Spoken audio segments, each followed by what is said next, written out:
perfect fake news storm, if you will, misinformation, disinformation, and deep fake, all recruited to promote Hamas propaganda. And the issue is, it is working. So how can you fight back? And is big tech doing enough? Is not doing anything essentially means taking sides. We want to welcome now Rafi Mendelsohn, Vice President of Cyabra, from joining us now live. Thank you very much, Mr. Mendelsohn. So do we have any ability to detect the scope of fake news at the moment, fake accounts, fake posts?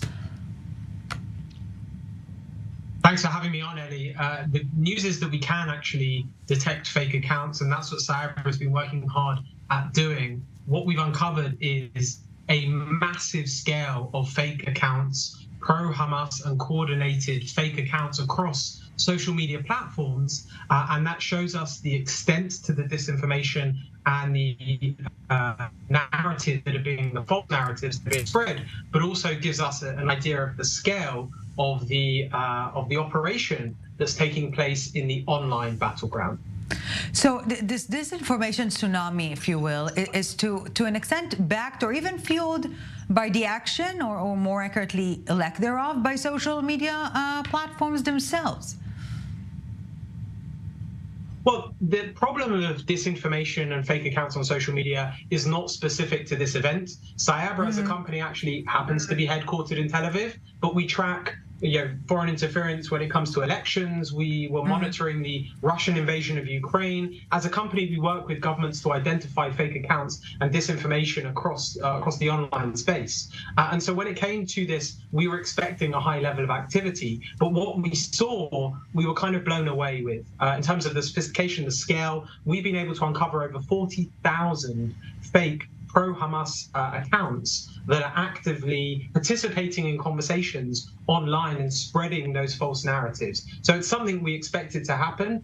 Fake accounts across social media is a known problem, and it's something that is used by malicious actors, whether it's for power, influence, or for money. But here too, we saw it, and when we started to uncover the conversation around Israel and the war on Hamas, we were able to uncover, as I said, over 40,000 fake accounts who are acting in a very coordinated way to push out specific false narratives. So Mr. Mendelsohn, how can you fight back, simply put? How can you make sure that you're not supporting it by proxy, to engage or not to engage, to report, not to report? Well, I think your question is divided into two audiences. Firstly, for the intelligence services to know the scale of the problem and understand, actually, yes, there is a massive issue, and to identify and direct their activities in terms of working with the social media platforms to bring down the huge number of fake accounts. For individuals, those of us who are following the news, either in Israel or outside, journalists, media who are following the news, I think it's very important that people take an extra moment to really study the information that they're taking in. As we've seen over the last few days, the imagery videos are incredibly emotive, sometimes incredibly distressing and horrific.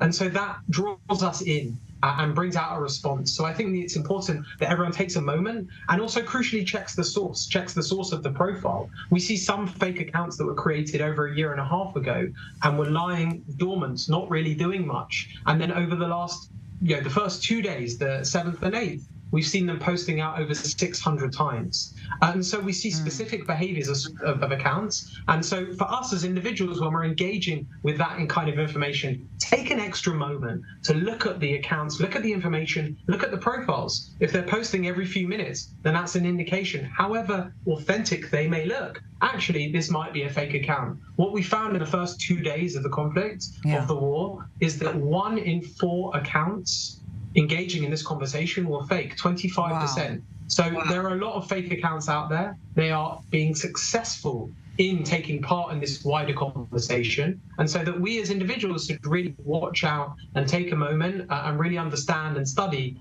what are we reading? Does it look like it is authentic?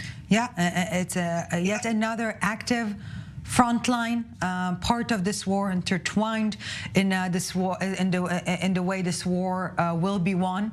So yes, Rafi Mendelsohn, Vice President of Cyabra, thank you very much for your work and for this interview.